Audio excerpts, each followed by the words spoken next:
আমার বাবার কাছ থেকেও কিছু টাকা পয়সা নিয়ে আসছি যে আব্বা আমাকে কিছু টাকা পয়সা দেন, আমি অমুক জায়গায় একটু ইনভেস্ট করি, ওখান থেকে হয়তো আমি কিছু ভালো ফিডব্যাক পাবো, তখন আপনাদের কাছ থেকে টাকা পয়সা নিব না।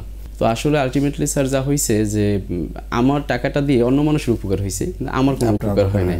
এবং তাদের হাতে উঠাই দিয়েছে। জি জি, আমি আসলে আমার মূলধন যেটা ছিল ওটা এনে তাদেরকে দিতাম, আমার টাকাটা দিয়ে তাদের খুব প্রফিট হইতো, কিন্তু আমি পাইতাম ধরেন 500-1000, তাদের হয়তো বেশি।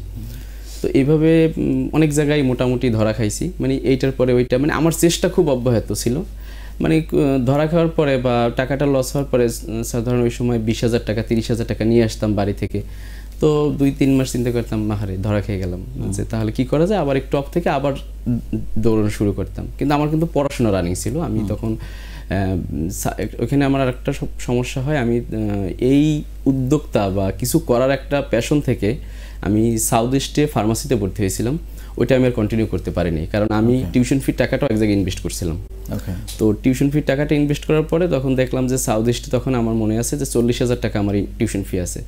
তো ওইটা যখন আমি দিতে না পারি এক জায়গায় ইনভেস্ট করে আমার টাকাটা লস হলো, আমি সাবজেক্টটা চেঞ্জ করে আমি ইংলিশ অনার্সে এশিয়ানে ভর্তি হই।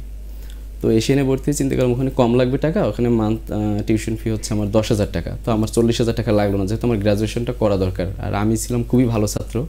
আমার ক্লাস 1 থেকে ইন্টারমিডিয়েট পর্যন্ত অলওয়েজ রোল 1 ধরেই রাখতে হবে, মানে এরকম একটা ছাত্র ছিলাম। তো সেক্ষেত্রে একটা বিষয় যে মানে আমাদের গ্রামে যে ঢাকায় আসছি খুব ভালো কিছু করতে হবে, কারণ বাড়ির আশেপাশে সবাই ঢাকায় এসে ভালো কিছু করতেছে, ওই দিক থেকে একটা চিন্তা ভাবনা। তো যেটা হয় স্যার, পরে এরকমের ভুল জায়গায় ভুল মানুষের সাথে ব্যবসা না শিখে না বুঝে তাদের কাছে গিয়ে হচ্ছে আমার হচ্ছে বারবার আমি মনে করেন হতাশ হচ্ছি। তো এরকম করতে করতে আমার 2014 সাল পর্যন্ত আমার মানে শুধু লস আর লস। তো আমি এত লসের পরেও স্যার আমার জানি কেন আমি কোথাও কোনো চাকরির জন্য যাইনি, একটা চাকরির জন্য গেছিলাম। তো সেটা হচ্ছে মানে খুবই ছোট একটা পোস্ট। তো ইন্টারভিউ দেই আমি, তো উনি আমাকে বলে যে ওখানে আমাকে 2,000 টাকা দিতে হবে। তো আমি বলছিলাম যে আমার হাতে টাকা পয়সা নেই, তো কি করতে পারি, আমার তখন একটা বাটন ফোন ছিল। তো বলছে আমার ফোনটা নেন, আমাকে চাকরিটা দেন, আমার কিছু করতেই হবে, এটা আমার মানে করতে হবে যেভাবেই হোক। তো উনি আমার ফোনটা নিয়ে যায়, 2 দিন পরে দেখি সেই অফিস নাই। তো আমি ভাবলাম যে আসলে লাইফে যে কবে সাকসেস আসবে। আর আমার মনে আছে স্যার, আমি পুরো নস্টালজিক হয়ে যাই, একসময় ভাবতাম আমি 2009-এ যে 500 টাকা 1,000 টাকা 2,000 টাকা দান করা যায়, খারাপ হইতো না, বাড়ি থেকে তো 2,000 টাকা পাই। তো ওইগুলি আমার ছিল যে যখন এরপরে যখন টিউশনি হয় স্যার, তখন আবার টিউশনিগুলো পাই কিছু 5,000 টাকার মতো আর্ন করি। তারপরে ভাবতাম যে 15,000 টাকা আর্ন করতে হবে, কীভাবে তার টিউশনি বাড়াই। তখন ওই বিভিন্নভাবে স্যার কিছু টিউশনি কোচিং করি, কিন্তু এগুলো দিয়ে স্যার এত পরিশ্রম করতে হয় যে সকালে ইউনিভার্সিটি করি, কোচিং করি, মানে রাত 11টা-12টায় বাসায় যাই, এত অত্যাধিক পরিশ্রম, কিন্তু ইনকামের লেভেলটা হচ্ছে ওই রকমের। আর এদিকে যেখানে ইনভেস্ট করি সেখানেই স্যার লস। তো যাই হোক, আমার যেখানে গ্রাজুয়েশন শেষ হওয়ার কথা হচ্ছে স্যার, আমি 9-এ ভর্তি হই, 13তে সেখানে আমি গ্রাজুয়েশন কমপ্লিট করি 15তে। মানে আমার এই যে চড়াই উতরাই পিরিয়ডগুলি, এবং যখন আমি সাউথ ইস্ট থেকে বের হয়ে যাই, মানে পড়াশোনা করি না, আমার ফ্রেন্ডরা এখানে পড়ে, তারা অনেকেই তখন বলতেছে যে এই রেডি আর লেখাপড়া হবে না, শেষ।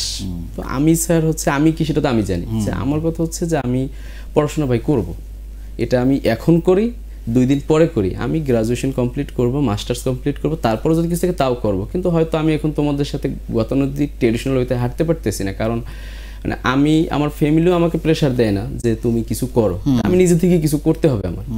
আর ফ্যামিলি থেকে আমি মানে এটা আমি জানি না আমি ভুল করছি কিনা, মানে আমি মনে করতাম যে আমার ফ্যামিলি থেকে যদি আমি 2,000 টাকা কম আনি তাহলে আমার ফ্যামিলি ভালো থাকবে, আমি এখানে বসে আর্ন করলাম।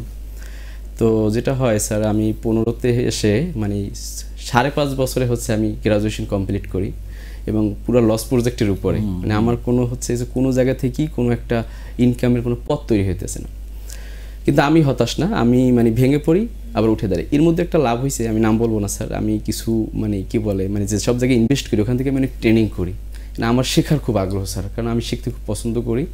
আমি চিনমতিতে তাদের ট্রেনিং করি, এখানে ট্রেনিং করি, ওখানে ট্রেনিং করি। আমার মনে আছে যে আমি নিজে ট্রেনিং করি এবং আমি ওই সব পারপাসে আমি আমার ফ্রেন্ডদেরকেও ট্রেনিং করাই। তো সেক্ষেত্রে ট্রেনিং করতে করতে আমার লাভ না হইলেও আমার একটা মেন্টাল একটা শক্তি তৈরি হয়েছে যে আসলে চেষ্টা করলে ধরে থাকলে মনে হয় কিছু একটা হবে, আজ হোক কাল হোক হবে মনে হয়। তো ওই ট্রেনিংগুলি আমাকে আসলে ওই লক্ষ লক্ষ টাকা যে লস দিছে স্যার, আপনি ইমাজিন করতে পারবেন না যে মানে ওই বয়সে এখন থেকে 7-8 বছর বা 10 বছর আগে মানে মানুষ আমাকে বিশ্বাস করে আমার কথার উপরে আমার রিলেটিভরাও ওই সব জায়গায় লক্ষ লক্ষ টাকা ইনভেস্ট করছে এবং সে তার পরিমাণ ছিল টোটাল প্রায় 35 লক্ষ টাকার মতো ওই টাইমে 2012-তে।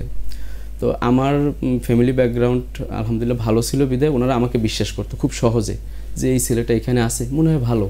ওরা সেই সময় বোধহয় সবাই এই কাজ করেছে। রাইট স্যার, তো নাম না বলি, রাইট স্যার, নাম বলতে চাচ্ছি না। তো চিন্তা করতো যে মানে আমি তখন একটা হইতাম কি মানে আমি মানে পরে ভিক্টিমাইজড হয়ে গেলাম যে মানে আমাকে দেখে ওনারা আসছে, তো আমি নিজেই ধরা তারাও ধরা।